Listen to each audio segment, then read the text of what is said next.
secte kusumuki dans le sens que soki comme que na avance makasi e kumba ka milimo na liwa na lufelo lifelo secte soki kusumuki dans le sens que bazala iko croire na l'église mère place ba utaki mais siko ba comme na ba création bango moko secte yango mte bota ka culte yeah ndeko na ngato yoka na malamu ser na yoka ngai bien église ba soki ba se révolter contre l'église ba ko sala bango comme secte isme koti ba photo koti ba bimpanga za ndenge koti soki kusumuki na secte grave ko comme culte place comme la culte ser na ngai pour information na yo mon kilo abe comme les États-Unis c'est le premier pays au monde ton ba culte ndenge tu ne peux pas le croire ba culte ezaka na ba pays na bisote en Afrique ba culte ezaka en Europe te mais ba culte ezaka partout au monde le plus grave pays au ba culte tondi eza États-Unis d'Amérique précisément na mboka au ba comme Florida na Florida unakuta place batu ngando ya pambo baza komona yeke yaye baza kokumisa nyoka mutu mutifa luka nguma aza ko tourner na nguma kilt na bangwana batala bas baza ko benga bango ba kilt tanto ko la kilt ser na okoyoka lisa ba kilt na kopesa yo na ba makambo ile kana kilt comme ça yo pe kuna place ovandi o meka ko comparer oyo tokoloba na place oyo bera ndakwa nzambe oyo basoki yango oza kosalela bakilte awa na États-Unis na okuta place bat bazoyebisa bango ke une semaine kosokola te lataka uniforme noir bakilte nde bisika na okuta bato bazali ke bimi na kata ville bakenda bango na zamba neta Arizona na États-Unis ya mago sala mboka na bango mo kaka nde bazana église na bango kuna balia kuna wakambaza pene bekol na bango kuna bekol na bango moko donc makambo na bango kaka ya bango mo kaka bali kutukomona avant kamni muswe kota to mutokota barrage yo zali nani oye ko sala nini kombo na yo nani ba mona ndio ba kamera po balingi to ngona makambo na bo kuna ndio ngona okuta place babala na pe bango na mwana ya papa leki abali mwana ya kote ya ngambo musudonge bango na bango kaka ndeko abali mwasi ya ndeko na ye pona nini pase kilte esengi bongo po tata sungolo oyo azali mtu hadisi na bino mtu azali profete na bino alobaki bongo azwaki vision bongo biso pe tolanda kaka bref na basecte na bakilte kuna mona okuta ete soki mtu azali leader na bino apesi ordre bino nyonso fo obéir soki yetanga zali na makolo pasa yeko sokola makolo na mai o bino nusbo yako nyata mai wane ko bino ko nyata ngopa ni paseke leader na biso amona kana na nzambe wabi awa yeko sokola mai na makolo o ale mai yako ko miyaka mbula na mbula mai na bino wana maberana ko miyaka ya bino kaka mbula na mbula paseke leader bref secte tango to ko lobela ngo o yako comprendre frère na ngai sœur na ngai ndeko na ngai ete batu oyo baza kosala nzambe bakomi condamné na philosophie na idéologie ya leader na bango soki abi lelo oyo biso nyonso tokolia ni ya soso bino nyonso bokolia yango parce que leader alobi bongo soki leader alobi bongo nyonso boza koya kopesa epai na ngai bokoyaka kopesa ngo parce que boza kokanisa ete moko akoki komona nzambe à travers ye azali te yango wana basecte ne ezalaka toujours fondé par quelqu'un image à quelqu'un wana fumo mona yango nini sio mona nzambe ya eza bongo kata ba secte soki kusumuke comme culte yaka jamais soki bandai na secte te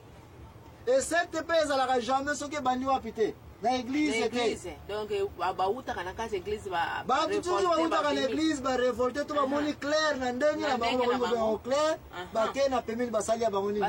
secte et puis tant basali secte bakobi après quelques années kusumuki comme culte ne dernière condamnation mutu na mabele oyo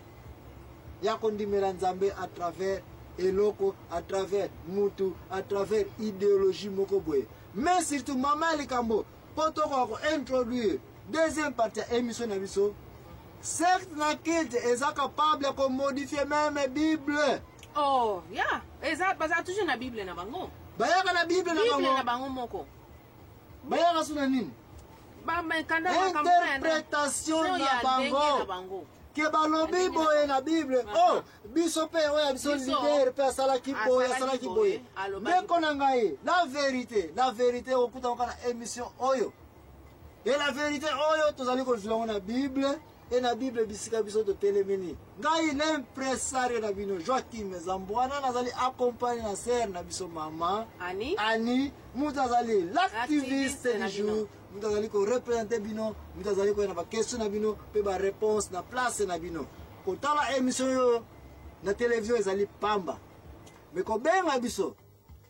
ko poser biso la question ko participer nde yango mza ko sala ke toza na besoin o ko kutala nini émission oyo mais ko tala biso ka pamba boy eli ko loba eloko moko te tozali ko kende tanto ko zonga bongo nde to ko koba lisusu na deuxième partie na biso oyo nde ko rater yango te ya deuxième partie ya église secte na culte. Mama Ani avant de clôturer oyo est-ce que ça ni kamba suka ko loba conclusion na concernant oyo aussi ko comprendre na mo église.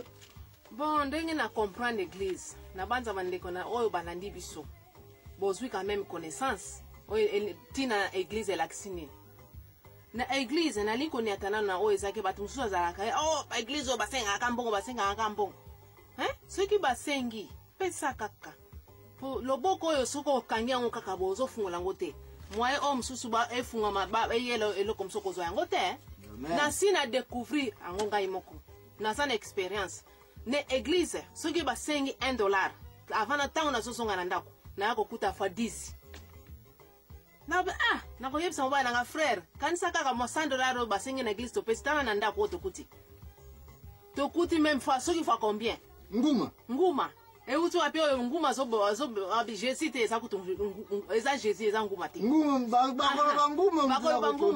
ezali Jésus donc soko loboko ne zalaka okangama moye mutu so afungolo loboko ezate Jésus aleki nguma akopesa onyoso donc oyo passer basengi pesa mutu azala nzala pesa ye kolia oyo kasaka tanto lia kango tango zokene ko elimina ndenge pesa metango lia kenga ngozaki na esengo Merci mingi sir. Bolemba te boyoka émission oyo ekopesa biso connaissance biso nyonso. Merci mingi l'activiste. Zamba pambola bino ngai l'activiste na bino mama Ani. Merci mingi. Bozanga te boyoka bozwa connaissance. Yom to siko conclure émission poko na biso oyo ete kopesa na église ekoki kaka te mais ko participer pe na église na misala église ko charger église te. Kolo bateke ngana msala ona ko sala bo funda place na sala ba futa nga $10 bino bo pesa ngai ata $8 ko sala ngote donc sala kaka participer kaka sala mosali futi na yo nzamba ko pesa yo fa 10 même fa 7. Merci mingi sana ngana banza bandeko basiliko landa biso siliko mona ete bana Egypto bazalaki ba esclave kati na mokili bana Israël bazalaki ba esclave na kati ya Egypto mais jour ba bimaki nzamba bimsaki bango avec ba richesse oyo basala te ba monela pasite mutokite ba bazunio so wana zalaki sorti na Egypte entre na Kanana peto monete bana Israël bakotaki na Kanana na biloko moko te kasi na Kanana bakutaki bandako batonga na batu mususu ba bijou ba perdaki na Kanana na désert pour basala jango ba tabernacle na ba kopo kuna bayaki ko récupérer yango bilamba ya lin o ba pesa ki batongela ngo tabernacle tamba kenaki na mokido ya Kanana bakenaki kokuta ba costume ba veste ba manteau bilamba ya ndenge na ndenge o ba kwa kutete compare na o bazwaki na Egypte mais surtout mama likambo d'après ba recherche to sali ba oyo nyonso ba refusaki ko pesa na tango construction ya église to ya tabernacle ezalaki koleka bakotaki na mabele ya Kanana te nde bango wana oyokaka baswaki bango na banyoka baswaki bango na scorpion bakutanaki na bitumba oyo bazalaki sacrifie na kokufa nde bango wana me baoyo basalaki misala ya Nzambe ya tabernacle kopesa nombre moke kaka Josue ntango akumbaki bango na mabele ya Kanana bakotaki bango na bana bango baliaki balataki bamonaki pe basimbaki. Alléluia. Oh yes. Nde yango wana sœur na ngai frère na ngai me ko bosa na te mama likambo ya mpoko ya lelo tali kote ya to linyo comprendre généralité to définition église soki olandi yango bien malamu soki olandaki yango te oza obligé obenga biso na 081 089 12 7 et 4 kuna ndio kozwa bande mateya oyo comme ça ko tirer conclusion po yeba ete tanto que na deuxième partie mateya oyo ko comprendre bien place yo kendaka oyo beaka ndako ya nzambe qui est bête maison elle